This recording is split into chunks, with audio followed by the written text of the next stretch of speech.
अब तक हमने दो दरवाज़ों को समझा।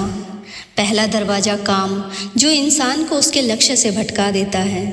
दूसरा दरवाज़ा क्रोध, जो उसकी बुद्धि और रिश्तों को जला देता है।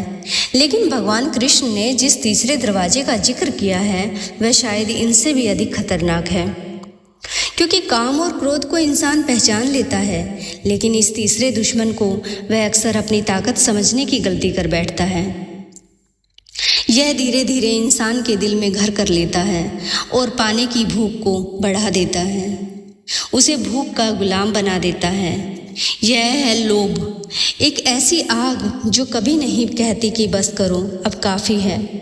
एक ऐसी प्यास जो समुद्र पीकर भी नहीं बुझती। और सबसे दुखद बात, लोभ इंसान से सब कुछ छीन लेता है और छीनने के बाद भी उसे यह एहसास भी नहीं होने देता कि वह हार चुका है।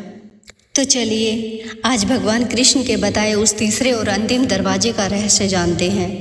एक ऐसा दरवाज़ा जो लाखों लोगों की सफलता, शांति और भाग्य के बीच में दीवार बनकर खड़ा है, और हो सकता है अनजाने में आपने भी उसे अपने जीवन में खुला छोड़ रखा हो। इसके बाद सीधा बोल सकते हैं, भगवान श्री कृष्ण ने गीता में लोभ को नरक का तीसरा द्वार कहा है। लेकिन आखिर लोभ इतना खतरनाक क्यों है? आइए इसे एक कहानी से समझते हैं। एक व्यापारी था, उसके पास बहुत धन था, फिर भी वो हर समय चिंता में रहता था। एक संत ने उससे पूछा, तुम्हारे पास इतना सब कुछ है, इतना धन है, फिर भी तुम दुखी क्यों रहते हो? तो व्यापारी बोला, क्योंकि मुझे डर रहता है कहीं ये सब चला ना जाए। तो संत मुस्कुराए और बोले, जिस धन को खोने का डर तुम्हारी शांति छीन ले, असल में तुम उसके मालिक नहीं, उसके गुलाम हो। और यही लोभ है, लोभ की सच्चाई है। लोभ इंसान से शॉर्टकट करवाता है, बेईमानी करवाता है, धोखे करवाता है, रिश्तों का इस्तेमाल करवाता है। धीरे धीरे इंसान पैसा तो कमा लेता है, लेकिन शांति खो देता है। तो याद रखिए, जिस इंसान पर भरोसा नहीं किया जा सकता उसका भाग्य दूर तक नहीं जाता। भगवान कृष्ण ने सिर्फ समस्या नहीं बताई, समाधान भी बताया है।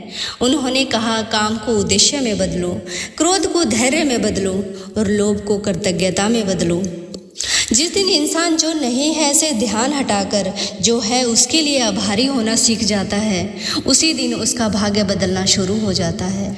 तो ये तीन शक्तियाँ जो इंसान का भाग्य रोक देती हैं। लेकिन अब सवाल ये है कि आज आप इनमें से कौन सा दरवाज़ा हमेशा के लिए बंद करने वाले हैं? कमेंट में ज़रूर लिखिए। भाग्य आसमान से नहीं उतरता, भाग्य हमारे विचारों से बनता है, हमारे निर्णयों से बनता है और सबसे ज़्यादा हमारे कर्मों से बनता है। आज का वीडियो भगवान कृष्ण का संदेश था, जिसे आपको इसी समय सुनना था।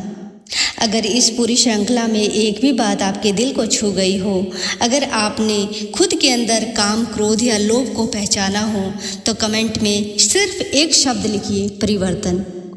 और अगर आप ऐसी ही गहरी जीवन बदलने वाली आध्यात्मिक और प्रेरणात्मक बातें सुनना चाहते हैं तो चैनल को सब्सक्राइब कर लीजिए, क्योंकि आगे आने वाले वीडियो में हम सिर्फ कहानियाँ नहीं सुनेंगे, हम गीता, उपनिषदों और सनातन ज्ञान के बारे में और उनके रहस्यों को भी समझेंगे।